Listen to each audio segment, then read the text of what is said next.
Hey everybody, Matt Griswold, and I am joined by a couple of different people here. Carol Poindexter, Polk County's recorder here at the courthouse, and behind. I always want to give credit to the folks behind the camera. Joey Viggers, I appreciate you doing this.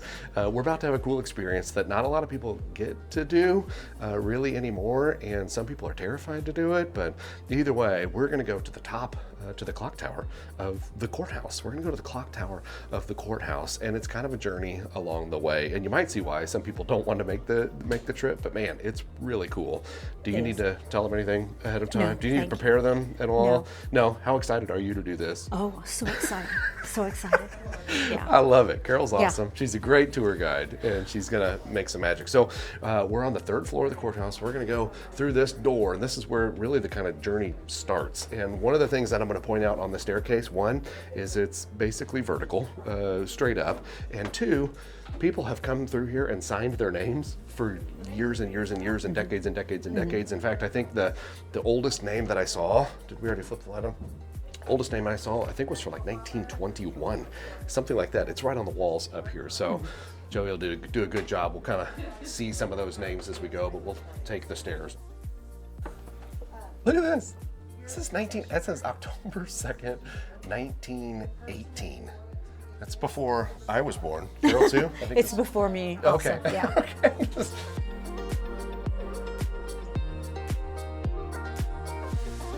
All right, let's get up the stairs here. And then Joey's navigating these straight up. Straight up, they're very vertical.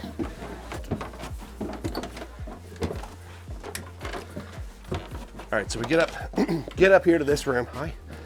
We get up here to this room and you can kind of scan it. It's bigger than what you would expect, right? But I'm gonna let Carol explain maybe what happens or happened here. Like what's just...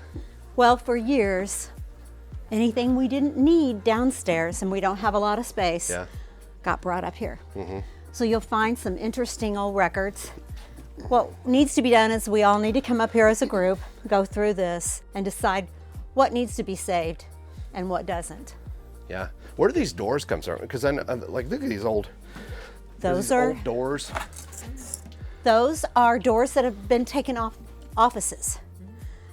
This one has Judge Sims. Is this the one? Yes, Judge Sims' name on it. Keys are still in it. Keys are still in it. I'm going to drop some historical facts, and I'm not a historian. I'm more of the tour guide kind of a person. But Billy Marshall is a local historian, and I was able to kind of get with him over the last couple of days because he knows a lot about the courthouse and the history of Polk County, the history of Bolivar. And one of the fun facts that he mentioned, and we can kind of come over here, and this is just a really cool room. But one of the things that Billy mentioned was, a lot of people, if you're looking at it from the outside, you would just think that the courthouse is made of this white stone, all throughout, but really it's not. The infrastructure, the building is this red brick, and it just has the white stone as kind of a facade all around the exterior there. And so it's just so big. It strikes me as so just cavernous there, which is a neat place. And I know you spent a lot of time cleaning up stuff up here too. And I think I came up here yesterday and you were sweeping or something. Yes. Sweeping. It's beautiful. I love the arches. I wish that they had finished them. There is a courthouse in Vernon County that's very similar to ours, and they have finished. Yeah. This. Is that Nevada? Yes. I was going to say, Billy mentioned that Nevada used the same blueprint for their courthouse as this courthouse. And they brought their elevator up on the back side of this, so it was able to come up to this floor. Yeah. So it's when the sun comes down like that, it's just a beautiful building. So here's the other thing that he mentioned that I think is also interesting that you can point out here again, Billy. I appreciate the input there, the facts. These right here are the original weights. Like there's over 1,300 pounds of weights right here. And this was the original weights of how they used to have to wind the clock that you would see on top of the courthouse. Some guy had to climb up this staircase. Somebody would climb up here, this ladder, and then you would have to get up to the top, and we'll see it up there too. There's another ladder that you also have to climb up, and then he would have to go wind the clock and pull the weights back up. The weights would come through here. You can see the shaft right up there. The weights would come down through there, And you can see ultimately they broke and snapped off, which is where the damage to the brick and things like that came from.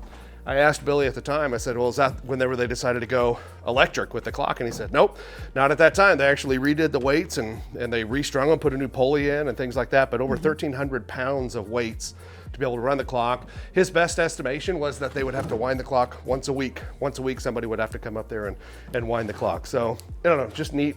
I love the history of it, and I think that's a pretty cool story to tell too. But are you ready to go to the next level? If you want to, you can look at the beams over here if you, yeah. Hey Joey, let me show you another, I don't know if you can get it on the camera over here, but something else that Billy showed me yesterday on this white rock out here. It's on the bottom of that one. The company that put the block together, the rock together for us, they actually kind of set it out on the lawn wherever they were putting this together, and Billy would know where exactly that was. And they had them numbered, so they knew that whenever they brought them here, they could kind of put it together like a puzzle. And that's the only rock that we can find on the courthouse that's actually numbered, which is so the builders knew where that placement of that stone was supposed to go. I don't know if they left it there on purpose or if it was one of those where they just forgot to flip it a 180 like Billy was talking about yesterday, but that's just kind of a neat piece of history you would never see. Going up is always easier for me. It's the coming down part that, because like those are braced with like nails and a board, you know what I mean? And there's no side or floor. And so I think this is where a lot of people might check out and say, oh, that trip's not for me, but I think it's totally worth it if you can work yourself up to it. And I'm terrified of heights, which is the other funny part too, but this is where you just keep swimming, one step at a time.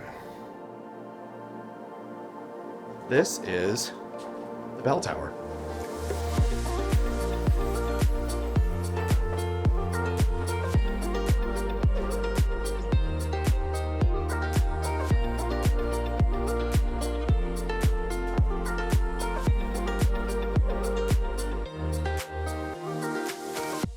All right, so this bell, here's some fun facts. And again, Billy Marshall, thank you for the fun facts. This bell is made by McShane Bell Foundry, which was founded in 1856. 1856, they started out in Baltimore, Maryland. However, they moved recently, I just found this out, in 2019, they moved all their operations over to St. Louis. But the cool thing about this McShane Bell Foundry, founded in 1856, is they've made over 300,000 bells now in their existence. So they have some pretty famous bells as well, including a bell that not only is in Bolivar, Missouri, but there's also a bell at the Pearl Harbor Memorial as well that used to be on the USS Arizona, which is pretty cool. So just another piece of history. It used to ring, right, Carol? Yes. Tell us what happened.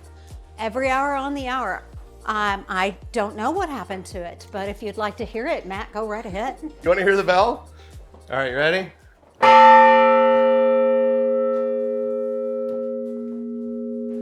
It's pretty cool. You can do that too if you'd like.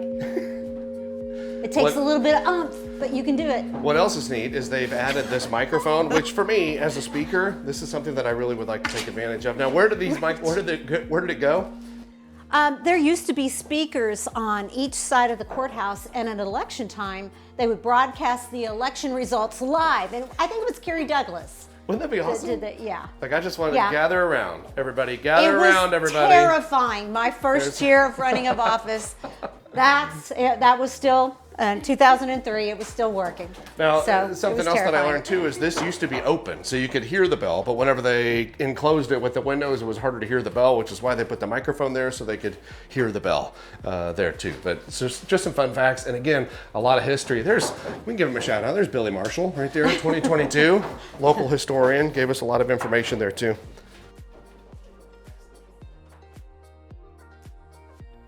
This is the pendulum. Yeah, this is the old pendulum right here of the old clock. Now, on one hand, it's like, why would they leave that there? But on the other hand, it's kind of cool that they left that there. Come on, you can do it.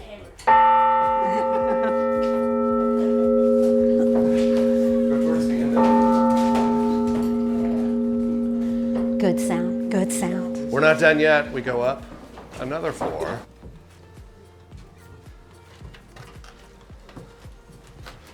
Fisher's name's up here like as many times as your Yeah, I name brought him is. up here a couple of times. But again, this is really cool.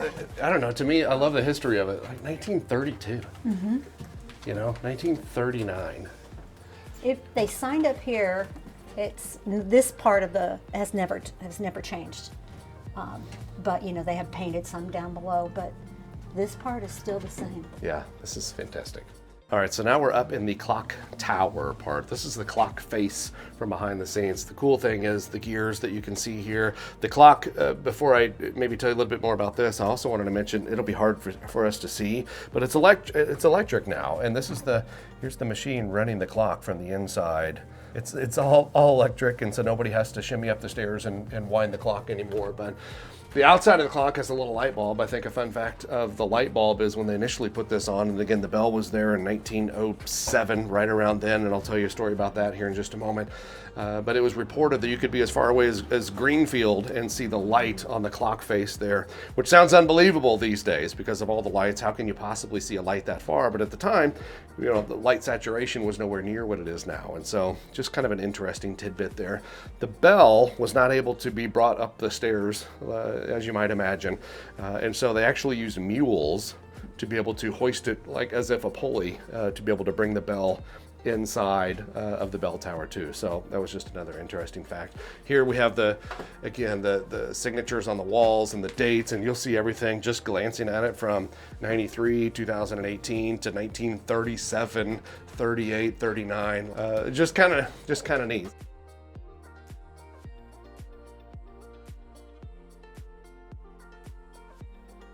And then we have this is something that people don't know as well, but the clock faces come off. How cool is that? And so we're overlooking the water tower that says Bolivar right now, but you can stick your face right almost nearly through there, especially if the hands weren't in the way. But how often do you get that shot?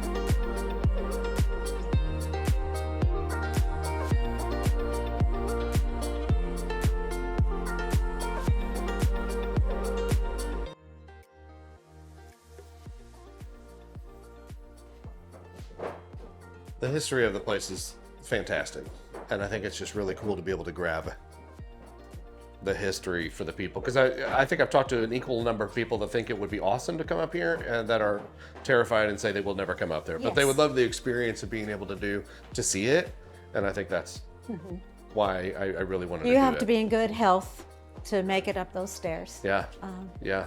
And you think about the history that's just kind of, I know, you know, I was able to do that Mark Stevens video, and you mentioned Mark earlier too, and you can see the photography studio over there, and I know, you know, used to, if you're around here a while, then places like Hackers and the Shoebox and Hortons, and I mean, yes. It's that I remember when I first moved here, they said, "Oh, go ahead and take those dresses home and try them on," and I thought, I can't do that. Yeah. But that's the kind of town that we came into. And Mark's probably taken all of our pictures at one time. He did the 200, right. He did the 100-year photos, and he had to Photoshop half of us in. But yeah. It's hanging down in the fall. Yeah. What's funny is the old Polk County building there where the Dunnigans were, you know, Mark was talking about being young and watching the Dunnigan brothers drive through. He said they didn't drive, they had a driver, but the driver would drive them from the Dunnigan mansion back over there towards the park, right in front of Stevens there, and to come to work at Polk County Bank that they had started. I just love the history of all of it, and I think this is a big part. You know, it's one of those, maybe it's cliche, but if this building could talk, you know, all the change that it has seen, I think it's fantastic. I love for people to be able to experience this because it is something that you don't get to see every day, and most people appreciate just the view. Yeah. Carol, thanks for doing this with us.